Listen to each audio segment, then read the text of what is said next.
Okay, John, first of all, where's the yellow beast? It's at home. I got up a little late this morning. Didn't load it up. Oh, jockeys wake up late? I didn't know that was possible.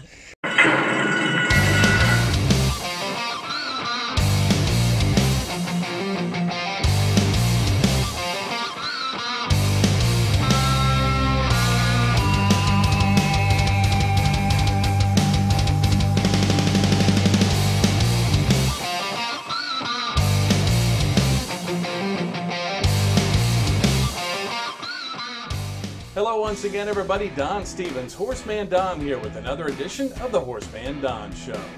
Well, on this show we cover horse racing in Southwest Louisiana, the thoroughbreds and the quarter horses alike. Right now we're in the middle of the quarter horse season for 2018 at Delta Downs Racetrack, Casino and Hotel. And we've got a great season yet to go. We're almost halfway through the meet though, so come out and enjoy live racing every Wednesday through Saturday night, starting at 6:15 p.m. Central. Well, I'd like to take a moment to thank my good friend Martha Clausen. She was here last week as our special guest, our co-host, our interviewer, and our racing analyst expert. She did a great job on Saturday night for the Louisiana Laddie Futurity. We're going to cover that race here in just a little bit. But thank you, Martha, once again. We love it when you visit right here in Delta Downs. Well, on this edition of the Horseman Don Show, we're going to check in with John Hamilton. He's leading the standings once again, a five-time leading rider here at Delta Downs, going for number 6 this season.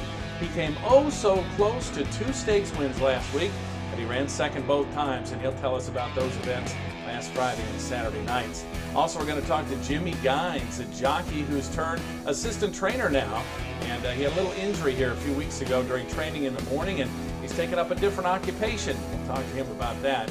And we'll also talk to Antonio Alberto with our Tack Talkin' Tuesdays with Tony. That segment's getting very popular, and this week we're going to talk about safety equipment, jockey vests, flak jackets, helmets, and even goggles, so stick around for that. All that and more is coming up on this edition of the Horseman Don Show, so let's get started.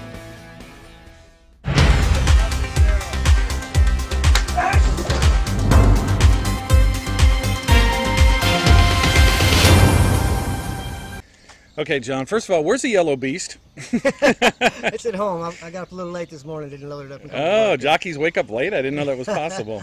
Hey, let's talk about your 2 races last week where you came oh so close to winning. First of all, the Cazador, I love that horse.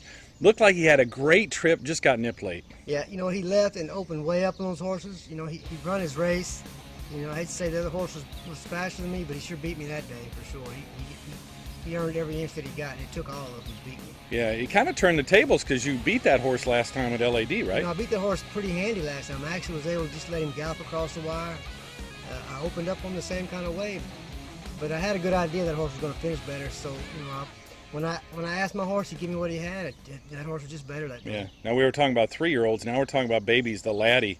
Fast Copata, another horse you had to lead on, it looked like, and got nipped late. How did that race go? You know, it's the same kind of way. You know, I like my horse from the trials. That horse I just barely beat that horse in the trials, and I thought that we were both live.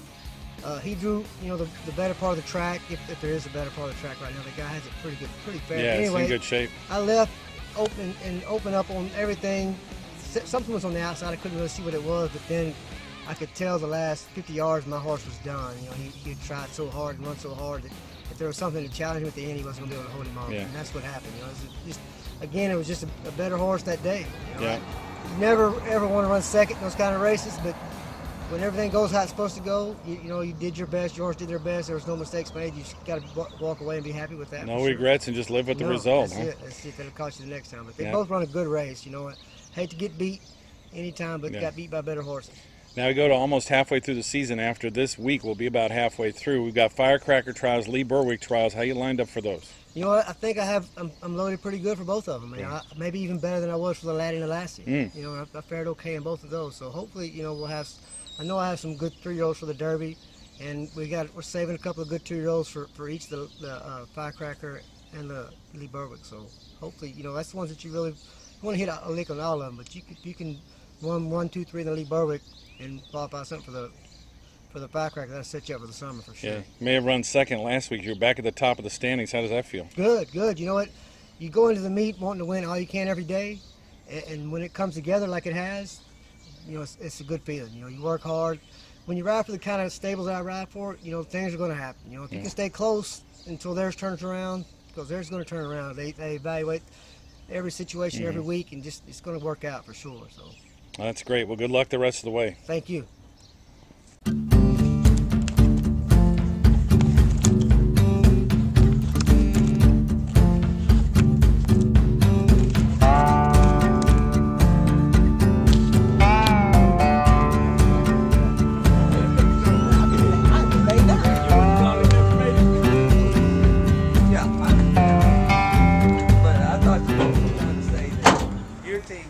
How you doing, Rolando?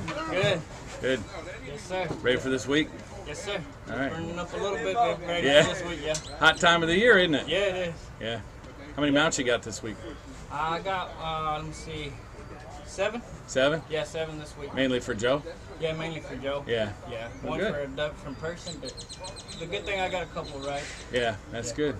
Well, stay safe and good luck, man. Thank you, sir. Thanks.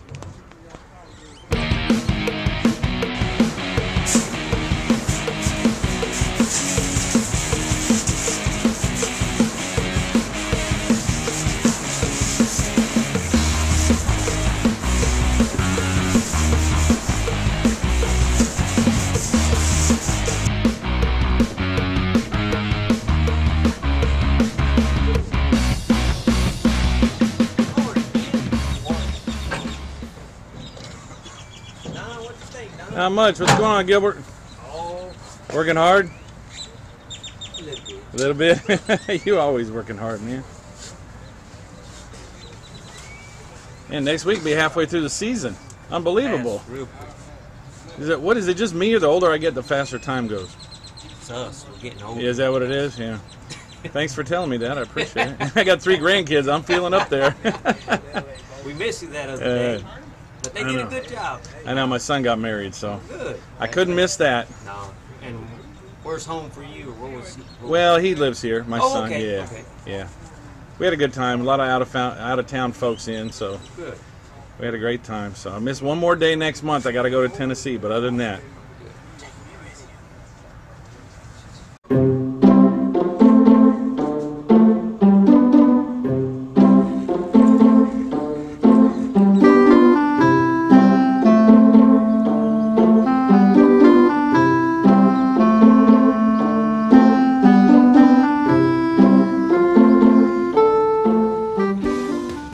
Well, it's time to take a short break here on the HorseManDon Show. This program is brought to you by the Chalkbuster.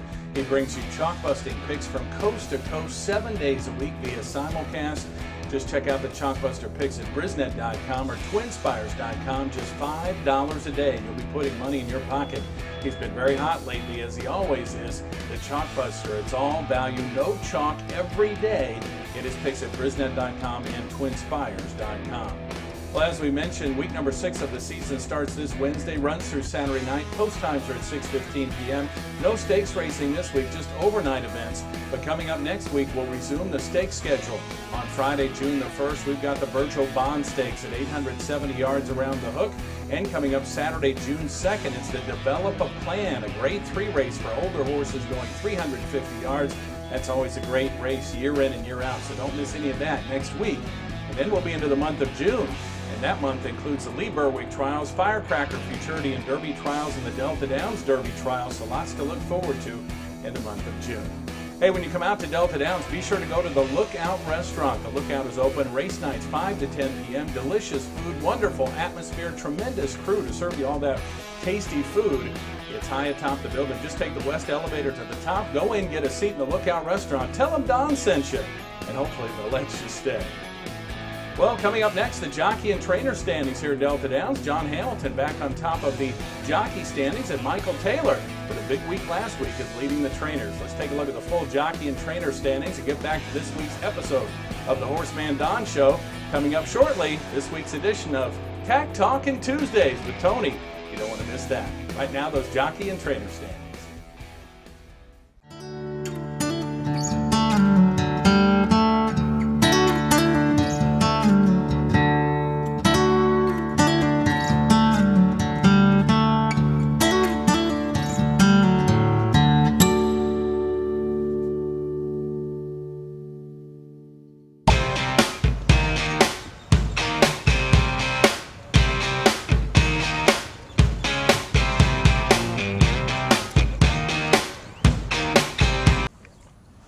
So Scott Hamilton, tell me how you got it with him.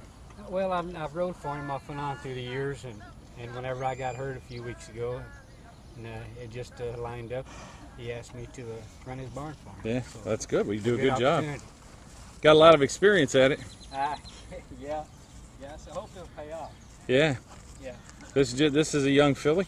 Yeah, this is a 3-year-old filly. She's in Friday night. Oh, what's her name?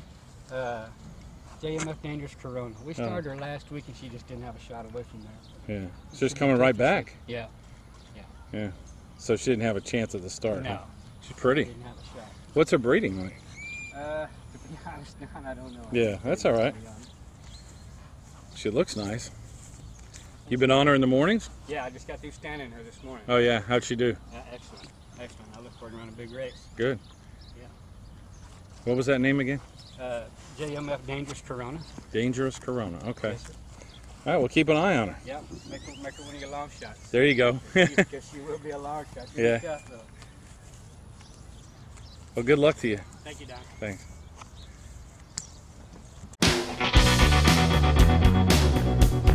It's time for Tack Talkin' Tuesdays with Tony, Delta Downs quarter horse jockey Antonio Alberto.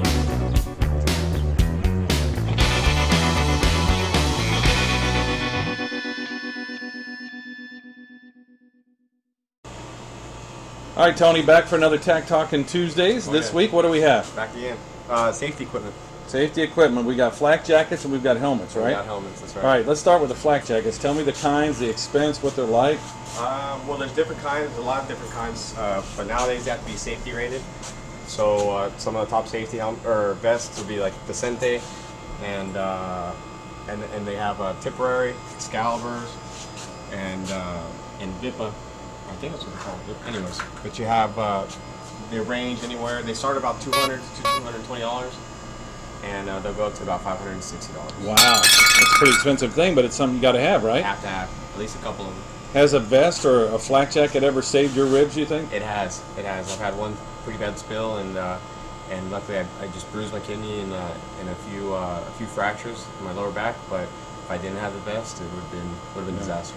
So it just zips up. It's kind of like a life vest in a boat, right? Pretty much. Yep. And it's really important. The vest is really important too. The material is really important because it also flexes with you if something were to happen, or just riding in general. The vest it flexes, it moves. That's why they're kind of cut into different little patterns. Yeah. So you're wearing one right now, aren't you? Yeah, I just got done. You just put your initials on it, and you Yeah, guys have to this is, wash these a lot, right? They get sweaty. Yeah. I mean, we sweat. We're working. This is a Japanese brand as well. Very light, but it moves really good with the body. That's good. Now, what about helmets? Let's talk about helmets. Helmets, same things. Safety rated helmets. We have GPA, LAS, another company called UOF, and the GPA helmets. They can go anywhere from $280. This is the basic model. This is a $280 helmet, and these can go all the way to about $1,000. Wow. With when they start getting a little custom. They go carbon fiber. Leather, harness, so these are really nice, you know, and you can see they have the padding in here. You can switch the padding out, put different types of padding in there to really fit your head well, and it's got ventilation. I don't know if you can see the vents through here. Kind of like a football helmet in a way. Yeah. Now tell me about the ones with ventilation on top, at least that you can see. Yeah, these UOFs, these are pretty nice. They come, so you can see, you can get them in any color harness. You can get them in blue, red, Just kind of your own leather. personality, what you like, huh? Right. And then this one right here is Little Noe Castaneda. This is a Little Noe Castaneda. But you can see very hard shell, but it has the ventilation. So cool, and it's ventilated in the back too. Correct, it's ventilated in the back. So it's pretty nice. So you know, get some air. Now, between every race, you got to put a helmet cover on, depending on the post position, right? That's right. That's so right. tell us how that works. Yeah. So everybody's got a couple of helmets. You know, 2, 3. Some people, you know, more than that. And then depending what race you ride and what post position you're in, you have to wear the color of your post. So let's just say if you draw the number 9, you get the number 9 helmet. This is what your valet would do, right? Correct. So you get the number 9 helmet cover out, go right over the top. And it just slides on as elastic? It just slides on. These are your helmet covers, or they can make them out of different types of materials. But so it goes on just like that. You got your AA right on there? Yeah, get a little custom. So then you secure it with a rubber band. And then once you secure it with a rubber band, you're going to get your goggles. These are Croups, and they have different makers, but the Croups can go about $7, $8 a goggle, one pair. And just goes right over. Yeah, and unlike thoroughbred jockeys, you guys only need 1 or 2 pair. You don't have 6 or 4 or something like that. Right. When in the thoroughbred industry, you know, you'll probably have they wear 5, 6, 7 pairs of goggles, and as they're running the race, so they'll start tearing them down. You know, sand gets in there, you're not going to wipe off. You're trying to concentrate on the race. Then in the quarter horses, you really only need 1, unless you're running around the turn, and you know you got a horse that's going to come from behind. You need 2. And you're on a muddy track or something like that. Okay, great. Thanks. Another Tack Talking Tuesday with Tony. Thank you, Tony. Congratulations on a big win last week. Oh, hey, thank you. Thank you. Yes, sir. Well, that does it for this week's edition of the HorseManDon Show. I thank you so much for joining us. Be sure to like this video if you liked it. Hit the thumbs up. Leave a comment below. And, of course, subscribe to the channel here on YouTube. We need all your support. We have over 1,100 subscribers right now. It's absolutely free, so why not check it out? We'd love to have you along for the ride. Again, this week here at the track, we race Wednesday through Saturday night. Post times are at 6:15. Don't miss any of the great action. Have that wonderful meal in the Lookout restaurant. Bet your long shot. Hit it big and have some fun right here at Delta Downs. Well, until next time, I'm Horseman Don. We'll see you back here at the races. And don't forget to go cash those tickets.